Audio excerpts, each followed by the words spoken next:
Hello दोस्तों, मैं अमर सिंह अमर motivation for you channel में आपका स्वागत करता हूं। तो चलिए आज लेसन 4 स्टार्ट कर रहे हैं, कार्बन एवं उसके यौगिक का भाग 2। तो देखते हैं पहली हेडिंग क्या है। हाइड्रोकार्बन। हाइड्रोकार्बन क्या होता है? वे कार्बनिक यौगिक जो केवल कार्बन और हाइड्रोजन के संयोग से बनते हैं उन्हें हाइड्रोकार्बन कहते हैं। जैसे methane CH4, ethane C2H6, C2H4 ethene. अब देखिए जो किससे मिलकर बने, हाइड्रोजन और कार्बन से मिलकर, जो केवल हाइड्रोजन और कार्बन से मिलकर बनते हैं उसे क्या कहते हैं? हाइड्रोकार्बन कहते हैं। हाइड्रोकार्बन कहते हैं। जैसे CH4, अब ये चाहे ऐसे बने, ये क्या है? हाइड्रोकार्बन है, ठीक। या तो C2H2, ये क्या है? हाइड्रोकार्बन। जो केवल कार्बन और हाइड्रोजन से मिलकर बनते हैं उसे हाइड्रोकार्बन कहते हैं। हाइड्रोकार्बन के प्रकार। हाइड्रोकार्बन कितने प्रकार के होते हैं? तो हाइड्रोकार्बन 2 प्रकार के होते हैं।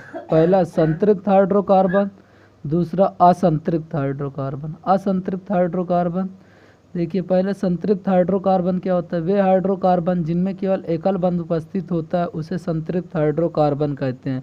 एकल बंध जो होता है उसे सिंगल बॉन्ड से दिखाया जाता है, इसी को बोलते हैं एकल बंध। इसे बोलते हैं एकल बंध। अगर 2 लाइन आ जाए तो इसे द्विबंध, और 3 लाइन आ जाए तो उसे त्रिबंध बोलते हैं। तो अब देखिए जिसमें केवल एकल बंध हो, एकल बंध जैसे कि ये कार्बन, कार्बन के बीच देखिए CH4, मेथेन, मेथेन के बीच में ये देखिए सबके पास सिंगल बॉन्ड है, तो ये क्या है? आपका संतृप्त हाइड्रोकार्बन है। क्या है? संतृप्त हाइड्रोकार्बन। इसी प्रकार देख लीजिए C2H6 का C कितने H हैं? ये सॉरी यहाँ पास C2H6। अब देखिए यहाँ पास कार्बन के पास कितने होंगे हाइड्रोजन? तो यहाँ पास 6। ये आपके सभी सिंगल बॉन्ड से हैं, एकल बंध से। तो देखिए सब जो हाइड्रोजन है एक बंध से जुड़े हुए हैं, तो इसी को बोलते हैं संतृप्त हाइड्रोकार्बन। अब देखिए अगला क्या है। इसका सामान्य सूत्र क्या होता है? CnH2n+2 होता है। इस श्रेणी के यौगिकों को एल्केन या पैराफिन भी कहते हैं। तो एल्केन का जो सामान्य सूत्र होता है CnH2n+2, ये एल्केन का सामान्य सूत्र होता है। अब आगे देखते हैं असंतृप्त हाइड्रोकार्बन। असंतृप्त हाइड्रोकार्बन क्या होते हैं? वे हाइड्रोकार्बन जिनमें द्वि या त्रिबंध उपस्थित होता है उसे असंतृप्त हाइड्रोकार्बन कहते हैं। जैसे एथिलीन। एथिलीन क्या है? अब देखिए इसका फार्मूला होता है C2H2, ये होता है एथिलीन। एथिलीन में देखिए यहाँ पास डबल बॉन्ड होगा और यहाँ पास कितने हाइड्रोजन? तो यहाँ पास ये 4 हाइड्रोजन होंगे, तो यहाँ पास कितने? 4 हाइड्रोजन ऐसे दिखा देंगे। देखिए कार्बन के पास 4, ये 4 इलेक्ट्रॉन दिखा रहा है, ये 8 इलेक्ट्रॉन अष्टक अपना पूरा कर ले रहा है, और ये 2। लेकिन इसमें अब कितने बंध? एकल बंध। ये एकल बंध, लेकिन कार्बन कार्बन के बीच कितने बंध? 2 बंध, द्विबंध, ठीक। तो ये जहाँ पास कार्बन और कार्बन के बीच द्विबंध या त्रिबंध आता है तो उसे असंतृप्त हाइड्रोकार्बन कहते हैं। अब असंतृप्त हाइड्रोकार्बन के प्रकार। असंतृप्त हाइड्रोकार्बन के प्रकार देखिए, पहला एल्कीन या ओलिफिन। इनमें क्या होता है? इनमें 2 कार्बन परमाणुओं के बीच द्विबंध होता है। इनका सामान्य सूत्र क्या होता है? CnH2n होता है। इसी प्रकार इसका दूसरा भाग है एसिटिलीन या एल्काइन। इसमें क्या होता है? इनमें 2 कार्बन परमाणुओं के बीच त्रिबंध होता है। तो एल्कीन में याद रखिए, एल्कीन में डबल बॉन्ड होता है, और एल्काइन में ट्रिपल बॉन्ड होता है। इसमें ईन शब्द जुड़ता है अंत में, और इसमें आयन शब्द जुड़ता है। अब आगे देखते हैं। बोर्ड एग्जाम के लिए ये वेरी मोस्ट इम्पोर्टेंट है, तो इसे लगा लीजिए। संतृप्त तथा असंतृप्त हाइड्रोकार्बन। तो देखिए संतृप्त तथा असंतृप्त हाइड्रोकार्बन में अंतर, ये वेरी मोस्ट इम्पोर्टेंट है बोर्ड एग्जाम के लिए, तो इसे ज़रूर याद कर लीजिए। संतृप्त हाइड्रोकार्बन क्या होता है? यह कम क्रियाशील होता है, और संतृप्त हाइड्रोकार्बन में प्रतिस्थापन अपक्रिया होती है। ये ब्रोमीन जल का भूरा रंग नहीं उड़ाते, पोटेशियम पर मैग्नेट के क्षारीय विलयन का गुलाबी रंग भी नहीं उड़ाते, ओजोन के साथ ओजोनाइड नहीं बनाते। तो इसे आप याद कर लीजिए। इसका जस्ट उल्टा देखिए, संतृप्त हाइड्रोकार्बन का उल्टा होता है असंतृप्त हाइड्रोकार्बन। इसमें कह देंगे असंतृप्त हाइड्रोकार्बन अधिक क्रियाशील होता है। असंतृप्त हाइड्रोकार्बन प्रतिस्थापन अपक्रिया नहीं करता। असंतृप्त हाइड्रोकार्बन ब्रोमीन जल का भूरा रंग उड़ा देता है। पोटेशियम परमैंगनेट के क्षारीय विलयन का गुलाबी रंग भी उड़ा देता है और ये ओजोन के साथ ओजोनाइड बनाते हैं। ये होता है असंतृप्त हाइड्रोकार्बन। तो ये इसको याद कर लीजिए, इसका ये उल्टा हो जाएगा। ठीक, अब देखते हैं क्रियात्मक समूह। क्रियात्मक समूह क्या होता है? कार्बनिक यौगिकों में उपस्थित वे परमाणु या परमाणुओं के वे समूह जो उनकी क्रियाओं को मुख्य रूप से निर्धारित करते हैं क्रियात्मक समूह कहलाते हैं। जैसे देखिए, किसी के अंत में OH जुड़ जाए, या जुड़ जाए CH जुड़ जाए, CHO जुड़ जाए, या COOH जुड़ जाए, तो ये सब क्या होते हैं? क्रियात्मक समूह। जैसे CH3OH ये हो गया, ये हो जाएगा मेथिल एल्कोहल, ये हो जाएगा मेथिल एल्कोहल। अब देखिए, एक कार्बन के साथ एक क्रियात्मक समूह जुड़ गया, तो वही लिखा है कार्बनिक यौगिकों में उपस्थित वे परमाणु या परमाणुओं के वे समूह जो उनकी क्रियाओं को मुख्य रूप से निर्धारित करें। तो ये देखिए, इसके साथ ये मुख्य रूप से निर्धारित कर रहा है और इसी को क्या कहते हैं? क्रियात्मक समूह। तो देखिए, इसमें एसिटिक अम्ल भी एक क्रियात्मक समूह में, जैसे COOH ये क्रियात्मक समूह इतना है और यहाँ पास OH क्रियात्मक समूह है। अब देखिए, समजातीय श्रेणी। समजातीय श्रेणी क्या होती है? वे कार्बनिक यौगिक जिनमें समान क्रियात्मक समूह उपस्थित होते हैं को उनके बढ़ते या घटते अणुभार के क्रम में रखने पर जो श्रेणी बनती है उसे समजातीय श्रेणी कहते हैं। अब देखिए, जैसे कि अगर एल्केन का सामान्य सूत्र होता है CnH2n, ये होता है एल्केन का सामान्य सूत्र, एल्केन का सामान्य सूत्र। अब देखिए, n बराबर 1 रखिए, n बराबर 2 रखिए, n बराबर 3 रखिए, तब इसका मान बढ़ता चला जाएगा अणुभार। जैसे Cn की जगह 1 रखिए तो 1, 2 × 1 और यहाँ पास 2, तो n की जगह देखिए, n की जगह 1 रखें, यहाँ भी n की जगह 1, तो ये बना क्या? C1H4, तो इसी का नाम मेथेन हो गया। अब इसी प्रकार देखिए आगे, यहाँ पास जैसे 2 रखिए तो C2 हो जाएगा, यहाँ पास 2 दूनी 4, 2 6 हो जाएगा, इसका नाम एथेन। तो इसी प्रकार 3 रखेंगे C3H8, इसका नाम प्रोपेन। तो ये जो सामान्य प्रकार की एक प्रकार से जो अणुभार इनका बढ़ता हुआ दिख रहा है आपको, यहाँ पास जैसे 1, 2, 3 हो रहा है, तो ये बढ़ते हुए क्रम में है, तो इसी को क्या बोलते हैं? समजातीय श्रेणी। अब देखिए, इसका एग्जाम्पल भी दिया है।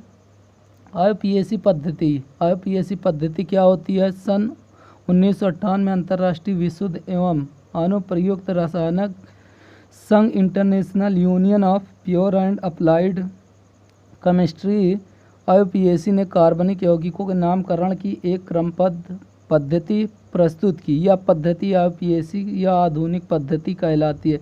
इसमें कुछ नहीं, आपको इतने में सबसे ज़्यादा इम्पोर्टेंट है तो ये याद रखिएगा, बाकी से आप हल्का पढ़ लीजिए बस। बोर्ड एग्जाम में IUPAC नाम लिखने के लिए आता है, तो IUPAC नाम लिखने की विधि क्या है इसको जान लीजिए। ये आपका 2 नंबर का आएगा।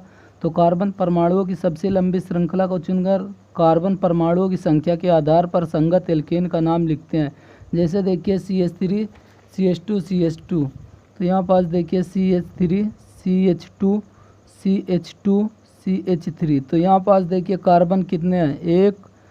1 2 3 और 4। तो 4 के लिए गिनती जो होती है कार्बनिक गिनती वह होती है ब्यूट, और सब के बीच सिंगल बॉन्ड आएगा तो इसमें जुड़ जाएगा N, तो ये ब्यूटेन। इसका जो एक फार्मूला होगा C4 हो जाएगा। हाइड्रोजन को गिन लीजिए, 3 2 5 5 5 10, तो ये होता है ब्यूटेन का फार्मूला। उसके बाद देखिए, लंबी श्रृंखला में पार्श्व श्रृंखला के सबसे निकट वाले सिरे से दूसरे तक कार्बन परमाणुओं के ऊपर 1 2 3 4 5 आदि संख्याओं द्वारा व्यक्त किया जाता है। जैसे देखिए, यहाँ पास CH3 CH2 ये सब सिंगल बॉन्ड से जुड़े हैं। CH3 single bond, CH2 single bond, CH2 single bond, CH2 CH double bond CH2। तो देखिए, अब इसकी गिनती कैसे करेंगे, ये देखिए, जैसे कि आपका लिखा है CH3 CH2 CH2 और यहाँ पास और देख लीजिए एक CH, उसके बाद CH2। अब देखिए इसको हम काउंट किधर से करेंगे, जिधर से लंबी श्रृंखला हो। सबसे पहली विधि है जो सबसे पहली विधि सबसे लंबी श्रृंखला, तो 1 2 3 4 5, तो दोनों तरफ से इधर से भी अब काउंट कर लेते हैं 1 2 3 4 5।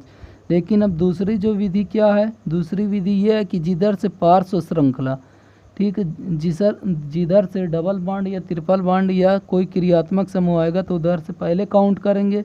तो ये वाला आपका इधर वाला सही है और ये गलत है। तो इधर से देखिए एक पर क्या है, एक पर इन है, एक पर इन है। उसके बाद आगे काउंट करिए 1 2 3 4 5, कार्बन 5 है तो 5 के लिए होता है पेंट। तो दोनों को अगर जोड़ देंगे तो ये बन जाएगा पेंटीन।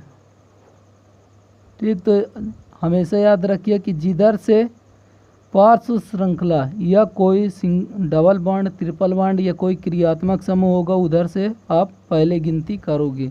अब देखिए तीसरा क्या है, कार्बन कार्बन द्विबंध में एन हटाकर इन लिखते हैं। जैसे कि आपको अभी ये बताया गया, यहाँ पास एन हटाकर इन लिखते हैं। जैसे कि यहाँ पास CH3 था, CH2 था, CH2 CH और CH2, तो यहाँ पास ये इसका ऐसे 5 कार्बन है तो 5 के लिए होता है पेंट प्लस एन।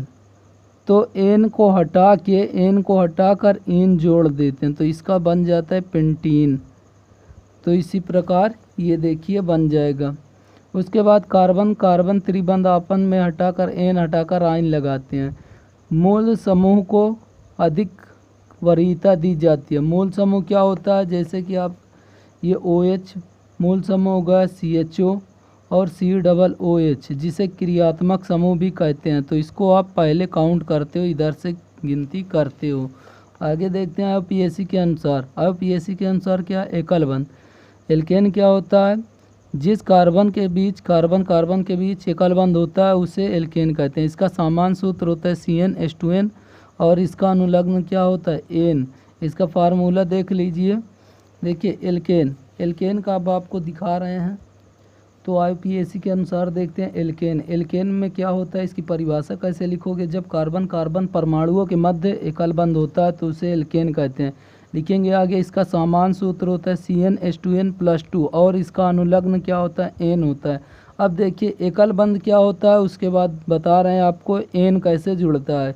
तो एकल बंध, जैसे कि आप पहले सबसे देखिए कि कार्बन की संख्या को 10 तक लिख लेते हैं और इसको याद भी कर लेते हैं, क्योंकि ये नहीं आएगा तो आप IUPAC नाम नहीं लिख पाओगे। तो C1 अगर कार्बन की संख्या 1 तो उसके लिए मेथ, 2 है तो उसके लिए एथ, कार्बन की 3 है तो उसके लिए प्रोप, 4 है तो ब्यूट, 5 है तो पेंट, 6 है तो हेक्स, 7 है तो हेप्ट और 8 है तो ऑक्ट, 9 है तो नॉन और 10 है तो डिक। अब देखिए इसमें अनुलग्न, मान लीजिए अनुलग्न एल्केन में क्या लगता है एन लगता है। इधर आप क्या लगाओगे एन लगाओगे। देखते हैं अब कैसे होता है। जैसे CN, अब n बराबर आप 1 रखिए, n बराबर 1 रखेंगे तो ये n अभी जोड़ेंगे ये फार्मूले पर। तो देखिए CN की जगह 1 2H2 इंटू 1 हो जाएगा इंटू 2। तो ये देखिए बना क्या, C1 2 1 2 2 4, तो CH4। तो कार्बन की कितनी संख्या, एक, कार्बन की एक संख्या तो मेथ, और ये आया क्या सिंगल बॉन्ड। देखिए C यहाँ पास कितने हाइड्रोजन, 4, तो 1 2 3 4, तो देखिए 4 हाइड्रोजन। तो इनके बीच क्या है सिंगल बॉन्ड आया तो इसके लिए N अनुलग्न क्या होता है N होता है। तो मेथ में अगर N आप जोड़ देते हो तब ये बन जाता है मेथेन, और मेथेन का फार्मूला क्या होता है CH4। इसी प्रकार अगर आप n बराबर 2 रखते हो तो यही फार्मूला रखिए CnH2n+2। अब देखिए यहाँ पास n बराबर 2 रखने पर n बराबर 2 तो C2H2 इंटू 2+2, तो ये हो जाएगा C2 2 दूनी 4 4 2 6, तो C2H6। अब देखिए यहाँ इसका अगर स्ट्रक्चर लिखेंगे तो कुछ इस प्रकार, 2 कार्बन और कितने हाइड्रोजन 6, 1 2 3 1 2 3, तो यहाँ पास हाइड्रोजन रख दीजिए। अब देखिए यहाँ पास सभी हाइड्रोजन जो जुड़े हैं एकल बंध से, तो यहाँ पास क्या होगा, अनुलग्न एन होगा। एन होगा तो कार्बन की कितनी संख्या, कार्बन की 2 संख्या, 2 के लिए होता है एथ। एथ में अगर आप एन जोड़ते हो तो ये हो जाता है एथेन। तो ये होता है एल्केन का सामान्य सूत्र। एल्केन का सामान्य सूत्र पर अगर आप इन का मान रखते चले जाते हो तो आपको इसी तरह 10 तक निकलता चला जाएगा, जैसे methane, ethane, propane, butane, pentane, hexane, heptane, octane, nonane और डॉकेन, डेकेन। अब इसी प्रकार आगे देखते हैं एल्कीन। एल्कीन क्या होता है, द्विबंध। एल्कीन क्या होता है, द्विबंध। द्विबंध है तो इसमें क्या आएगा, सूत्र होता है CnH2n, अनुलग्न एन होता है। एन हटाकर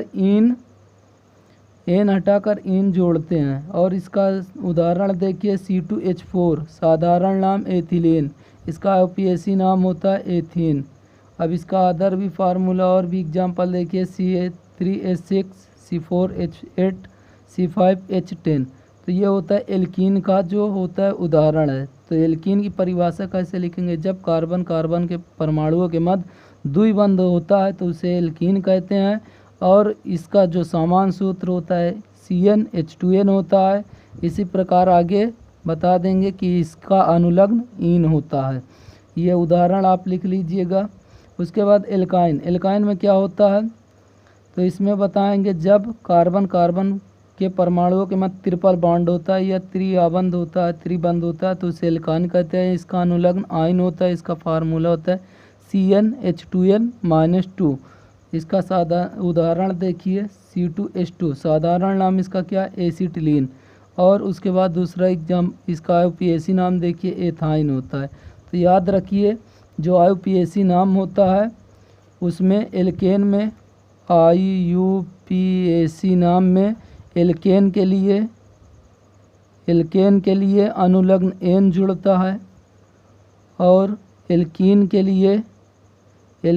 लिए ईन जुड़ता है अनुलग्न, और एल्काइन के लिए आयन जुड़ता है। तो याद रखिए जैसे इसका एग्जाम्पल देखिए मेथेन, इसका एग्जाम्पल मेथेन, इसका एग्जाम्पल अगर आप देखेंगे तो हो जाएगा मेथीन, और इसका एग्जाम्पल हो जाएगा मेथाइन। ठीक, तो नाम से आपको पता चल जाएगा कि वह कौन सा एल्काइन है कि एल्कीन है कि एल्केन है। तो आइए आगे देखते हैं।